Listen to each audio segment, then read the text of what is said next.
Então, pessoal, boa noite mais uma vez. Me desculpem por esse transtorno. Provavelmente alguma outra disciplina deve estar rodando nesse mesmo horário. Então, eu utilizei o meu próprio cadastro dentro do Zoom para a gente conseguir fazer essa reunião hoje aqui. Eu peço por gentileza que, se algum colega solicitar lá no grupo o link, enviem o link para eles, por gentileza, tá bom? Aí, se não der certo, é só pedir para atualizar o AVA, entrar e sair de novo, que provavelmente esses alunos vão conseguir entrar. Me deem um feedback aí, vocês estão conseguindo me escutar bem, me ouvir bem, me ver bem? Sim. Tá tranquilo? Tá tranquilo. Então tá bom. Como eu estou usando o meu cadastro no Zoom, provavelmente quando a gente tiver com 40 minutos, a reunião ela vai encerrar, porque é o limite, né, de tempo pelo Zoom gratuito. Não estou usando da faculdade, mas aí a gente pode clicar de novo no mesmo link e assim que baixar as aulas para o meu computador, eu disponibilizo para vocês lá no sistema, tá bom?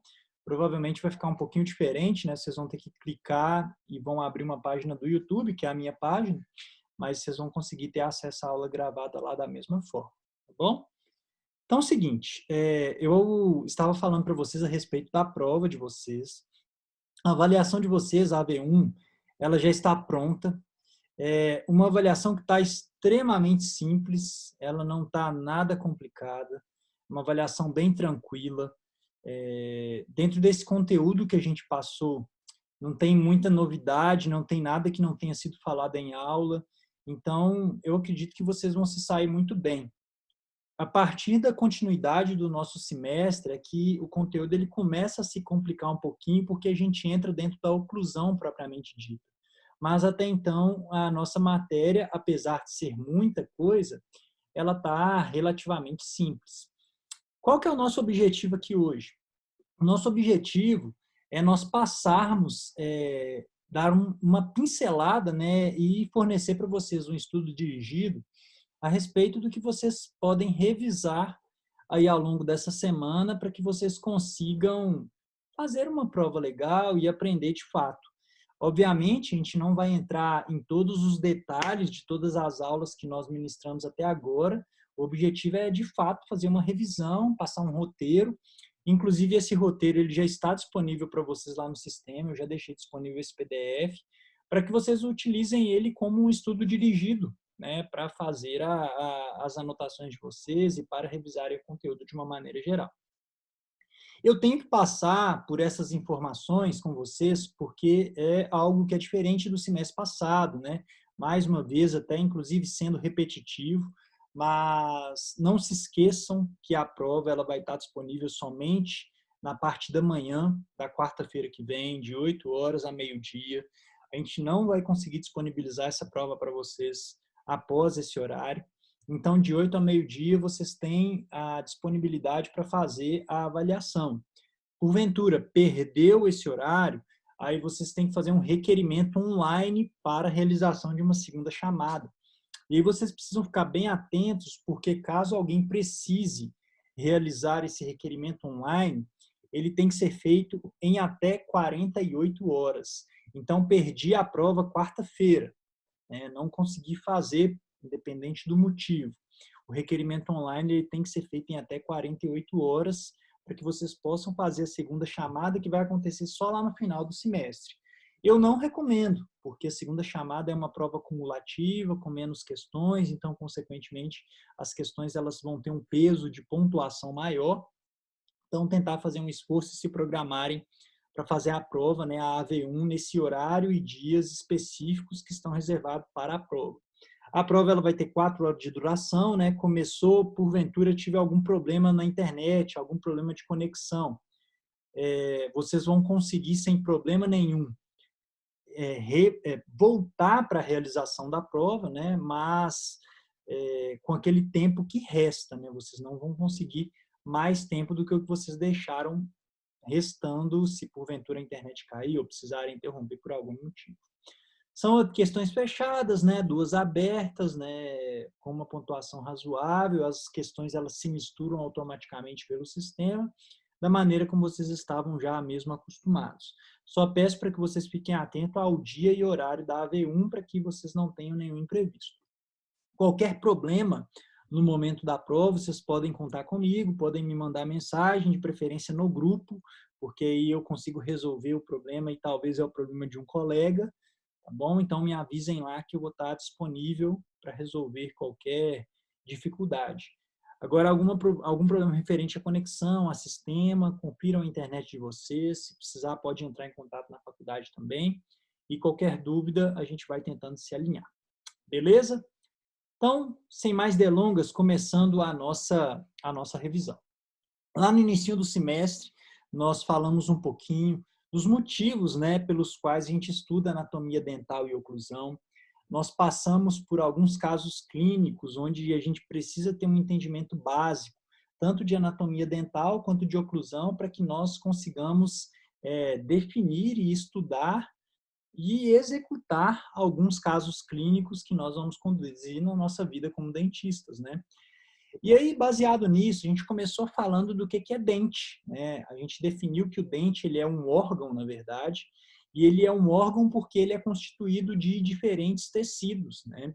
Esses diferentes tecidos, que são o esmalte, a dentina, a polpa e o cemento, eles têm características histológicas diferentes e a gente precisa se apegar de uma maneira bem básica a essas características dentro da disciplina de anatomia dental e oclusão, porque cai na prova e porque a gente precisa aprender também para outras disciplinas que já foram citados esses diferentes tecidos.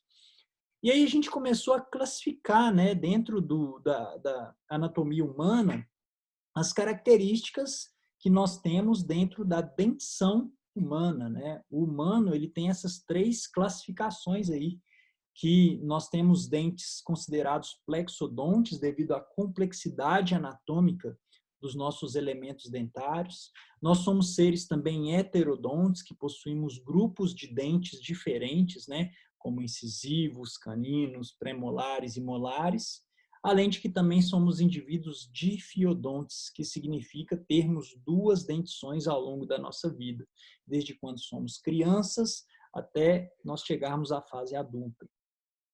Falamos um pouquinho de uma maneira geral a respeito das funções dos nossos dentes, né? São funções ativas e passivas.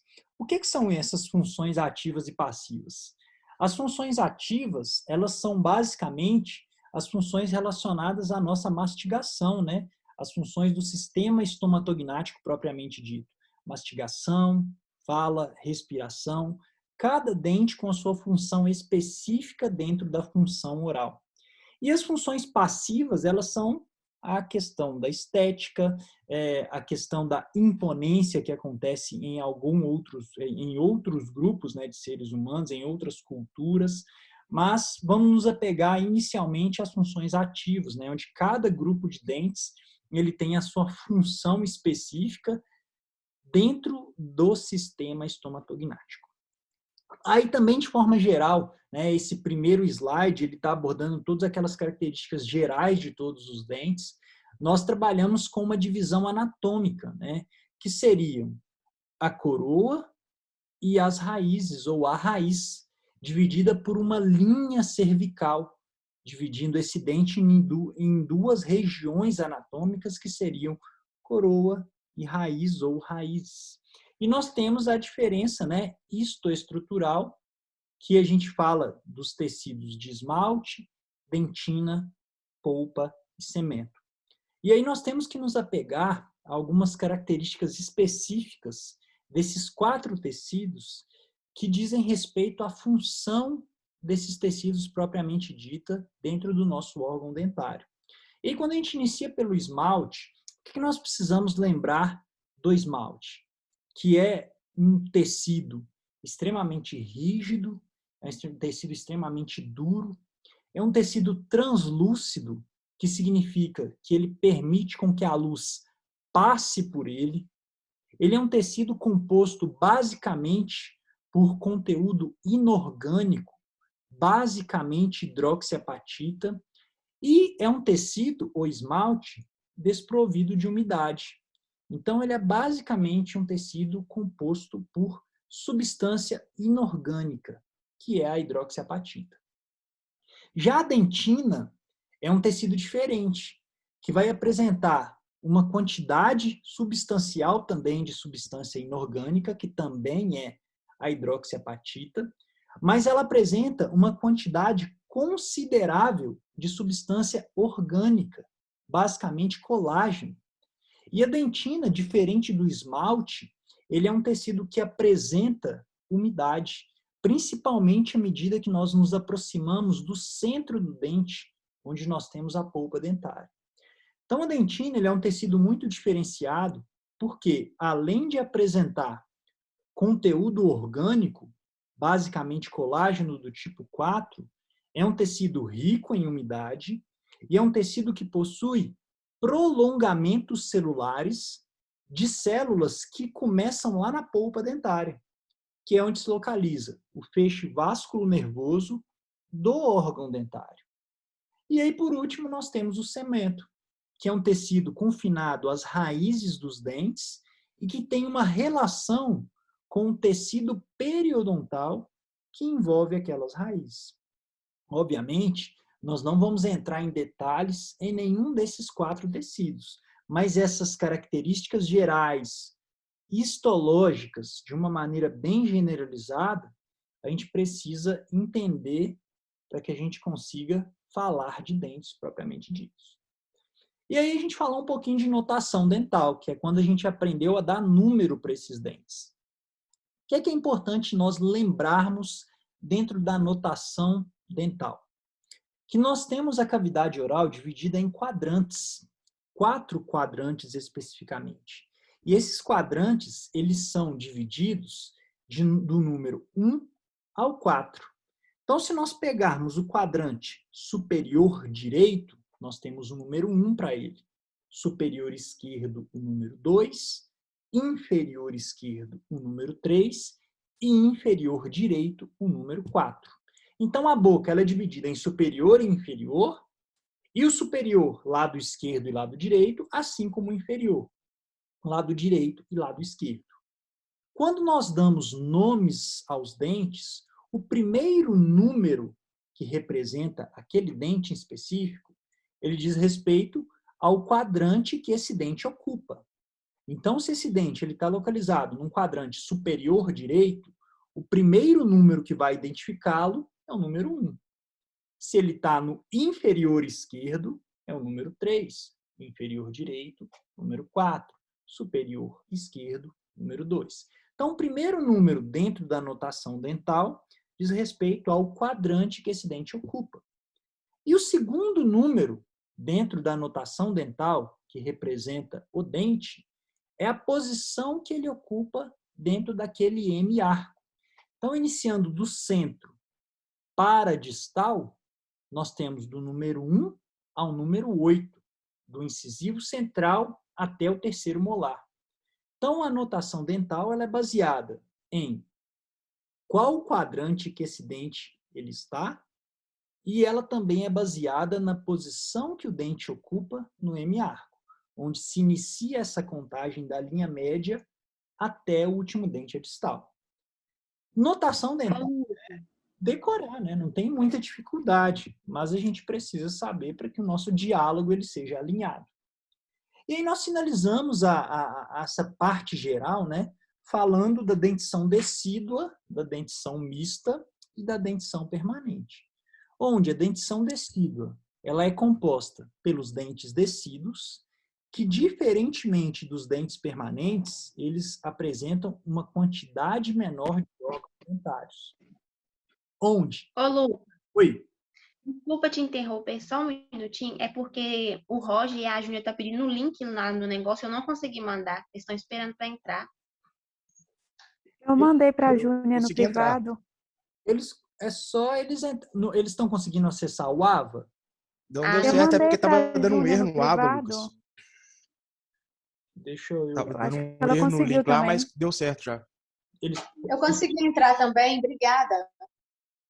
Então, tá bom. Eu mandei para eles. Beleza. Obrigado, viu, Lorena? Obrigado, viu, Nathalie? Então, Nada. Quando a gente fala da dentição decídua, o que é importante, pelo menos até esse momento, nós sabermos? Que nós temos dentes em menor número, quando se compara com a dentição permanente, onde na dentição permanente nós temos 32 dentes, incluindo os terceiros molares, e na dentição decídua nós temos aproximadamente, nós temos 20 dentes, perdão. Desses 20 dentes, nós não temos os pré-molares na dentição decídua. Quando o nosso pacientinho ele começa a ter a substituição entre dentição decídua e ele caminha para a dentição permanente, nós vamos ter a dentição mista, que é caracterizada tanto pela presença de dentes decíduos quanto pela presença de dentes permanentes. Quando nós voltamos na notação dental falando da dentição decídua, o que é importante nós sabermos? Que os quadrantes eles mudam de número. Ao invés de ser 1, 2, 3 e 4, nós vamos ter 5, 6, 7 e 8. Iniciando pelo quadrante superior direito, número 5, quadrante superior esquerdo, número 6, inferior esquerdo, número 7 e inferior direito, número 8. E da mesma forma, o segundo número para a dentição decídua, ele diz respeito à posição que o dente ocupa naquela hemiarcada. Então, baseado nesses conceitos, a gente já começa a dar nomenclatura para dentes e começa a entender que cada dente tem o seu nome e o raciocínio para que a gente possa definir essa nomenclatura. E aí nós começamos a aprofundar um pouquinho em alguns termos. Nós definimos o que é o termo distal, mesial, lá no início do semestre, vestibular, lingual ou palatina, oclusal, incisal, cervical e apical, que são termos utilizados para que nós façamos a localização de estruturas nos nossos dentes.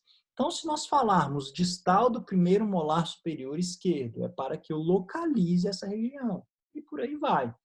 Esses nomes, né, essa nomenclatura de localização, distal, mesial, vestibular, lingual, palatino, oclusal, incisal, cervical e apical, não pode haver dúvida. É um termo simples e que é totalmente necessário para que a gente consiga localizar estruturas, alterações ou qualquer coisa que seja no órgão dentário. E aí nós precisamos também dividir os nossos dentes em terços. Essa divisão em terços ela é utilizada para que isso facilite a localização, tanto de estruturas, quanto de alterações, de restaurações, ou seja, qualquer coisa que eu quiser localizar no meu dente, eu preciso saber o número do dente, o nome da superfície que eu estou trabalhando e eu preciso dividir essa superfície em terços, para que eu consiga localizar a alteração que eu quero mostrar. E a gente começou a entrar na anatomia propriamente dita dos elementos dentários. Nós falamos inicialmente das bossas, que são aumentos de volume, localizados ali em dentes posteriores, próximos à região gengival, e que tem uma função específica, que é justamente proteger a região de tecido mole que está imediatamente abaixo da nossa coroa dentária. São aumentos de volume que estão localizados nas faces livres dos dentes. Quando essas bossas ou esses aumentos de volume eles estão localizados nas faces proximais, nós temos outro nome, que são os pontos de contato.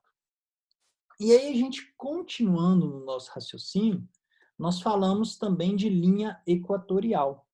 A linha equatorial é uma linha imaginária, né, que circunda o dente pela coroa na região de maior volume desse dente. Então, a linha equatorial, ela nada mais é do que a região do dente que é a mais volumosa na coroa.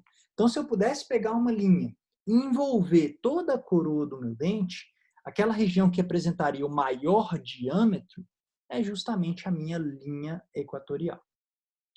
E aí nós começamos a aprofundar nos conceitos de dentes posteriores.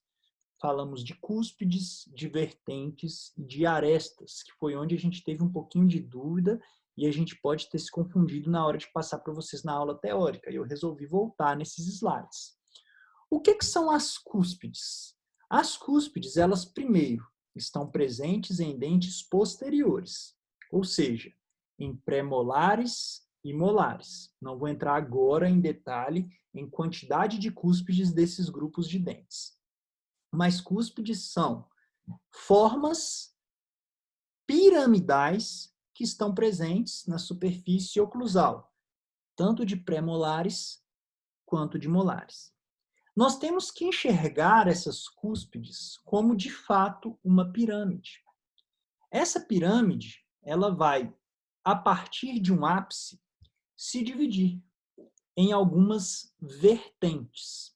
O que seriam as vertentes? São justamente essas superfícies que partem da ponta da cúspide e podem ser em direção a uma face livre, vestibular, palatina ou lingual, ou em direção à oclusal, ou em direção às proximais. Na próxima imagem a gente vai enxergar. Isso são as vertentes. E as arestas são as quinas que dividem a minha cúspide em diferentes vertentes. Então, se eu pego essa imagem, vamos desenhar junto. Vamos pegar como exemplo um molar, um primeiro molar. E aí a gente vem aqui, ó, e delimita esse primeiro molar como se ele tivesse 4 cúspides. E aí eu vou delimitar a base dessa cúspide aqui, que é a mesiovestibular. Vamos então definir que essa cúspide que eu delimitei em vermelho, ela é a minha cúspide mesiovestibular. Essa cúspide, ela tem uma ponta, que nós vamos chamar de ápice. A partir desse ápice, nós vamos ter as vertentes. Então, aqui nós temos uma vertente, aqui nós temos outra vertente, aqui nós temos outra vertente, e aqui nós temos outra vertente. O que seriam essas vertentes? Nós temos as vertentes que vão em direção à face vestibular, que são as vertentes vestibulares, e temos as vertentes que vão em direção às faces linguais, que são a face oclusal, que são as vertentes oclusais. As arestas, elas são essas quinas que vão dividir a minha vertente. Então, se a partir do ápice eu tenho algumas quinas, eu tenho o que dividem essas vertentes, as arestas. Vamos repetir. Podemos usar também um premolar, que foi onde aconteceu a dúvida. No premolar, a gente sabe que nós temos 2 cúspides. Uma vestibular e uma palatina ou lingual. A partir dessa ponta de cúspide, nós temos algumas quinas que vão dividir essa cúspide em vertentes. Essas vertentes, elas podem ser vestibulares, vertentes vestibulares, ou elas podem ser vertentes oclusais. Vamos voltar no premolar, que é onde a gente teve aquela dúvida, que talvez eu possa ter errado para falar para vocês. Se eu observo a face oclusal de um premolar, eu vejo que ele tem 2 cúspides. Uma lingual ou palatina e uma vestibular. A partir da ponta de cúspide, eu tenho 4 vertentes, divididas pelas arestas. A nomenclatura, tanto dessas vertentes quanto dessas arestas, ela é baseada na face que elas ocupam.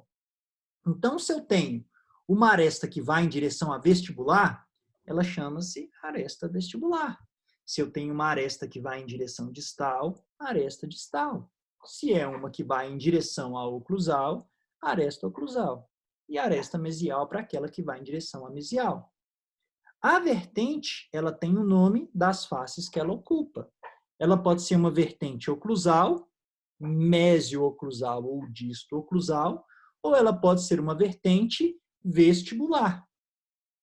Perfeito? No caso aqui, o que está com nome é uma vertente lingual, mas ela também pode estar aqui, uma vertente vestibular. mesiovestibular ou distovestibular. Perfeito? Em relação a vertentes e arestas, pessoal, que tinha ficado uma dúvida nas últimas aulas, a gente conseguiu esclarecer ou existe alguma dúvida ainda que vocês querem que eu repita? Para mim agora ficou bem esclarecido. Tranquilo, né? Então, continuando. Isso são características gerais de dentes posteriores, né?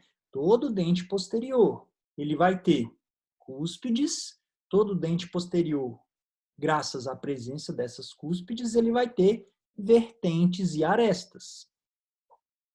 E aí a gente falou um pouquinho também das características específicas das superfícies oclusais desses dentes posteriores, que estão as cristas marginais e cristas oblíquas. Vocês se lembram o que são cristas marginais e o que são cristas oblíquas? Onde elas estão localizadas? Repetindo, cristas marginais, elas estão nas faces proximais, né? Elas estão nos extremos da face oclusal. E cristas oblíquas, elas estão no centro da face oclusal, nos dentes posteriores. As cristas oblíquas, elas têm um nome específico. São as pontes de esmalte, que acontecem nos dentes posteriores, especificamente em alguns dentes. E aí a gente falou também de sulcos principais e sulcos secundários. O que são os sulcos principais?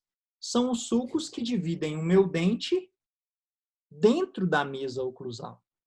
Então, se no centro da mesa oclusal eu tenho as vertentes oclusais, que partem tanto das cúspides vestibulares quanto das cúspides linguais ou palatinas, a partir do ápice dessas cúspides nós temos vertentes que vão em direção à oclusal. Dividindo essas vertentes no centro da mesa oclusal, nós temos o que nós chamamos de sulcos principais. E os sulcos secundários são sulcos que percorrem as vertentes, ou seja, eles estão sobre as vertentes. A diferença entre um e outro: os sulcos principais dividem as vertentes na mesa oclusal e os sulcos secundários, em menor volume, eles percorrem as vertentes. E aí nós temos as fossas, que são o centro do sulco principal. As fossas são pequenas fossetas, pequenos buraquinhos que estão no sulco principal. E aí nós temos também tubérculos e cíngulos, que são aumentos de volume e que nós temos nomes específicos para alguns desses tubérculos, nos primeiros molares, superior e inferior. Vamos falar deles também mais para frente. Quando a gente fala de dentes, o que é importante antes de entrarmos nas especificidades de cada dente? É nós classificarmos esses dentes em relação ao número de cúspides e número de raízes. De uma maneira geral, os dentes anteriores, eles não apresentam cúspides, que são os incisivos e caninos. Os caninos, eles têm um esboço de cúspide, mas na verdade não é considerado uma cúspide, é só a ponta do dente, da superfície incisal. E nós temos, nos dentes anteriores, predominantemente, uma raiz. Alguns casos específicos, nós temos menos raízes nos dentes, nós temos mais raízes em dentes anteriores, que acontecem normalmente em incisivos inferiores, mas são raríssimos casos. De uma maneira geral, temos uma raiz somente para dentes anteriores, incisivos e caninos, tanto superiores quanto inferiores. Já pré-molares e molares são dentes que apresentam mais de uma raiz. Especificamente, o primeiro pré-molar superior apresenta mais de uma raiz, ele tem 2 raízes. Molares superiores normalmente possuem 3 raízes e molares inferiores geralmente apresentam 2 raízes. Em relação a cúspides, pré-molares geralmente apresentam duas cúspides, com uma exceção, que são os premolares inferiores. Muitas vezes o primeiro premolar inferior vai apresentar somente uma cúspide e o segundo premolar inferior, em alguns casos, apresenta 3 cúspides. E os molares, que de uma maneira geral apresentam 4 cúspides, com uma exceção, que é o primeiro molar inferior, que apresenta 5 cúspides em alguns casos. E aí vamos entrar, então, nas especificidades. Não, ainda não, quase. O que é importante, sim, entrando em especificidade dos dentes, o que é importante nós definirmos especificamente no grupo de dentes que nós falamos? Dentes anteriores, premolares e molares. Precisamos saber a cronologia de erupção dos dentes, ou seja, a idade aproximada que os dentes permanentes eles erupcionam na cavidade oral. Nós precisamos saber disso. Precisamos saber a quantidade de cúspide e de raízes que cada dente específico apresenta. Precisamos saber a numeração de cada dente e precisamos entender especificamente nos dentes anteriores esses 2 movimentos aí, que a gente citou como uma observação nas nossas aulas e que nós vamos aprofundar. Mas eu já preciso entender que os dentes anteriores, eles têm funções primordiais dentro de 2 movimentos, que são os movimentos de lateralidade e protrusão. São eles que atuam, ou seja, que se contactam nos movimentos de lateralidade e protrusão. E existe um dente específico, que é um canino, que atua sozinho num movimento que nós chamamos de guia de canino. Dentre todos os dentes que nós falamos, o canino eles têm algumas características especiais que fazem com que ele suporte esse movimento de lateralidade sozinho. São 3 essas características que dizem respeito ao volume desse dente, proporção coroa-raiz, né? Ao osso, chamado eminência canina, que envolve a raiz desse dente, e ao mecanismo de propriocepção desse dente canino. Então, esses movimentos lateralidade e protrusão, nesse momento eu preciso entender o que eles são, o que é isso, entender que o contato dentário dos dentes anteriores, ou seja, incisivos e caninos, eles acontecem durante esse movimento, entender que o canino, especificamente durante o movimento de lateralidade, ele é um dente que atua durante esse movimento pela guia do canino. Perfeito? Até então, pessoal, como é que vocês estão indo? Tem alguma dúvida? Querem me interromper, perguntar alguma coisa? Tá tranquilo. Eu tenho dúvida. Tá de boa. Lucas. Me ouvindo? Perfeito, estou ouvindo. Quer perguntar?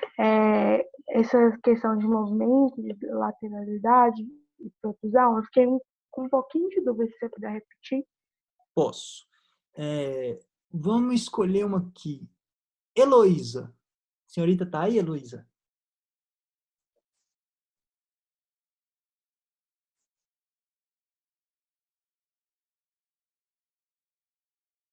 Larissa. Você está aí, Larissa? Eu vou Luiz precisar... respondeu no chat, Lucas. Me ouvir aqui. Eu preciso que alguém me responda por áudio. Alguém consegue responder a pergunta da colega? Eu acho que foi a Ana Vitória que perguntou. Eu ia te pedir para repetir também. A Larissa também não entendeu o que é protrusão e o que é lateralidade.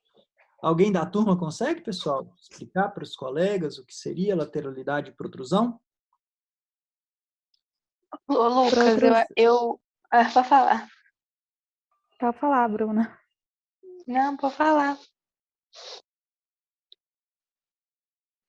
Ô, Lucas, protrusão é quando a gente, tipo, arranja os dentes assim para frente, joga a mandíbula para frente, os anteriores, e lateralidade é quando a gente joga para o lado o movimento de canino, não?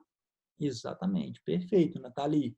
Então, aí está respondida, Ana Vitória. O que é protrusão? É quando a gente faz o que nós chamamos de guia anterior. Ou seja, a gente desloca a mandíbula para frente. Esse movimento ele tem uma forma ideal para que ele aconteça. Ele tem dentes específicos que devem se tocar durante esse movimento. Mas protrusão, de uma maneira simples, pelo menos até agora, é o fato de jogarmos a mandíbula para frente, raspando os dentes um no outro. E lateralidade é o deslocamento da mandíbula para o lado. Por isso ele chama lateralidade.